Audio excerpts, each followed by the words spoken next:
The media has burning questions, according to Prince Harry, concerning the Meghan divorce. Prince Harry discusses the demeaning headlines that the British media published in an effort to discredit Meghan Markle. In his autobiography Spare, the Duke of Sussex describes how his future bride was criticized for a prior divorce. The Telegraph entered the war with an article slightly less filthy, but similarly stupid, the author adds, in which the writer studied the burning question of whether or not I was legally permitted to marry a, gasp, divorcee from all sides. God, they were already investigating into her past and her first marriage, Harry continues. Not to mention that my aunt, Princess Anne, was a remarried divorcee, and that my father, a divorcee, was currently married to a divorcee. The British tabloids described divorce in 2016 as a scarlet letter. In another news, Harry and Meghan could ask the royal family for a sizable payment in response to the eviction fiasco. King Charles has decided to kick Harry and Meghan out of their Frogmore cottage home in the UK. According to a recent rumor, the Duke and Duchess of Sussex may attempt to recover millions of pounds spent on Frogmore cottage renovations. The king reportedly will give the property to Prince Andrew instead of kicking the couple out of their home in the UK. The king is reportedly putting his brother and disgraced royal Prince Andrew into the Frogmore cottage, forcing Harry and Meghan out.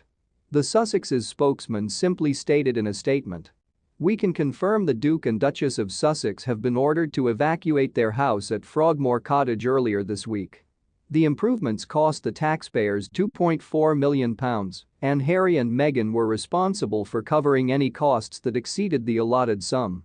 But 6 months later, the couple relocated to the US, where they currently reside in an £11 million estate in Montecito.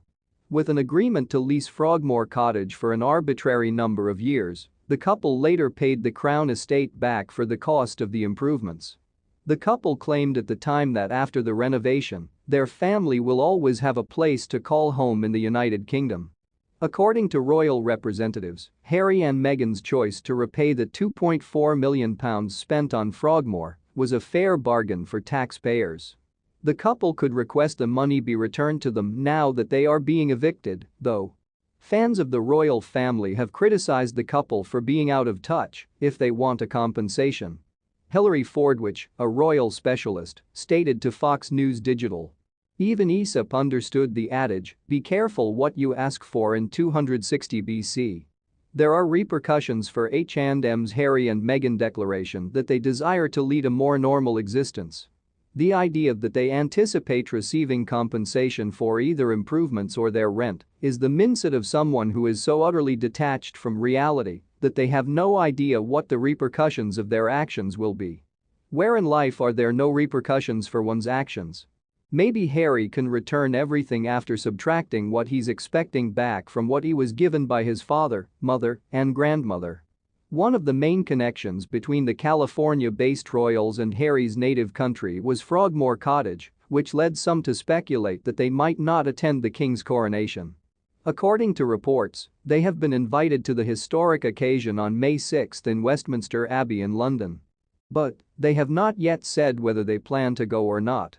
The king reportedly started the eviction procedure on January 11, the day after Prince Harry's shocking autobiography, Spare, hit the market. A look at the royal family's colorful and varied diet reveals that Queen Camilla enjoys eating leftovers. Even at 75, Queen Camilla still has a youthful appearance. So what sort of diet and fitness regimen does she adhere to? In her mid-70s, Queen Camilla, 75, leads an active lifestyle. A personal trainer described her diet in an interview with Express.co.uk. Queen Camilla divides her time between her own residence in Wiltshire, Highgrove House in Gloucestershire, and London's Clarence House.